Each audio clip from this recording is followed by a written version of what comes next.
Sir, we have achieved soft landing on the moon. India is on the moon. Bharat ने हाल ही में एक सफल Chandrayaan mission के तहत चांद पर तिरंगा लहराया और इतिहास रच दिया।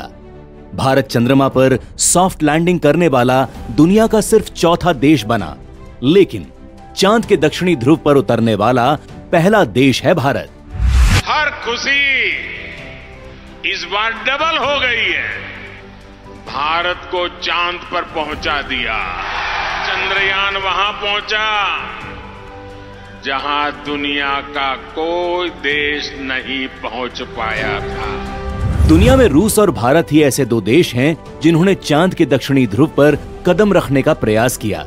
रूस ने अपना लैंडर 10 अगस्त को 1600 करोड़ की लागत से लॉन्च किया था, लेकिन वो 20 अगस्त को सॉफ्ट लैंडिंग में असफल रहा और क्रैश हो गया।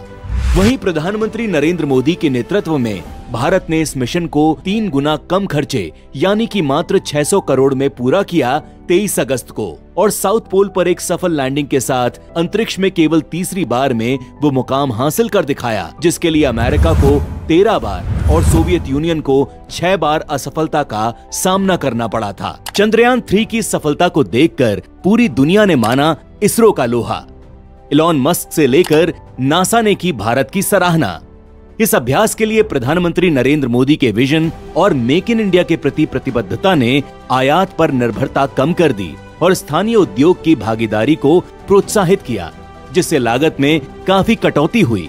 चंद्रयान 3 भारत की आत्मनिर्भरता की ओर एक बहुत बड़ा भागीदार साबित हुआ है, क्योंकि HAL, BHEL, Shri Venkateshwara aerospace, Anant technologies, Godrej aerospace जैसी कई भारतीय कंपनियों ने चंद्रयान 3 बनाने में अपना योगदान दिया है।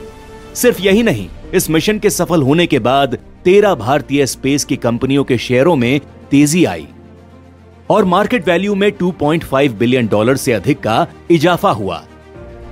चंद्रयान मिशन की शुरुआत हुई 2003 में, जब अटल बिहारी वाजपेयी ही देश के पीएम थे। 2008 में चंद्रयान मिशन लॉन्च किया गया। ये मिशन काफी सफल रहा और अपने कम से कम 95% उद्देश्य को पूरा किया। 2009 में तय किया गया कि चंद्रयान 2 को 2012 के अंत में लॉन्च किया जाएगा, लेकिन 2013 में कांग्रेस ने मिशन के लिए फंड ही जारी नहीं किया। 2014 में जब देश की सरकार बदली, तब स्पेस विभाग की तकदीर भी बदल गई। सरकार बनते ही पीएम मोदी ने इसरो के लिए 6000 करोड़ का बजट अलॉट कर दिया। 2015 में पीएम मोदी ने चंद्रयान प्रोजेक्ट के लिए आवश्यक निर्णय लेते हुए देश के अंदर ही जरूरी तकनीकी सुविधाएं दी और मात्र 4 साल के अंदर 2019 में दूसरा चंद्रयान चांद पर भेज दिया गया। पीएम मोदी चंद्रयान 2 की लॉन्च के बाद से ही इस मिशन को ट्रैक कर रहे थे। वो खास बेंगलुरु गए थे इस ऐतिहासिक लॉन्च के लिए। जब चांद पर सॉफ्ट लैंडिंग में ये मिशन असफल रहा, उस समय पीएम मोदी इसरो के सेंटर में ही मौजूद थे। उन्होंने तुरंत के सिवान को रोता देख उन्हें कस के गले से लगा लिया और सिर्फ उन्हें ही नहीं, सभी वैज्ञानिकों को हौसला दिया। आप लोग मक्खन पे लकीर करने वाले नहीं, पत्थर पे लकीर करने वाले लोग। चंद्रयान 3 को कैसे बनाया सफल? चंद्रयान 2 के बाद एक तरफ जहां पीएम मोदी ने वैज्ञानिकों का हौसला टूटने नहीं दिया। To our scientist, I want to say, India is with you. वहीं दूसरी तरफ उन्हें चंद्रयान 3 के लिए प्रोत्साहित किया और दिसंबर 2019 तक सरकार ने इसरो के लिए 666 करोड़ का बजट अलॉट कर दिया। 2014 तक साइंस एंड टेक्नोलॉजी का बजट 5400 करोड़ था, जो कि वेतन और प्रयोगशालाओं के रखरखाव में ही खर्च हो जाता था। लेकिन मोदी सरकार ने इस बजट को 3 गुना बढ़ाया और 2022 तक ये बजट 14,217 करोड़ हो गया। केवल स्पेस क्षेत्र का बजट ही 10 सालों में 123% की बढ़ोतरी के साथ 5,115 करोड़ से 12,543 करोड़ हो गया है।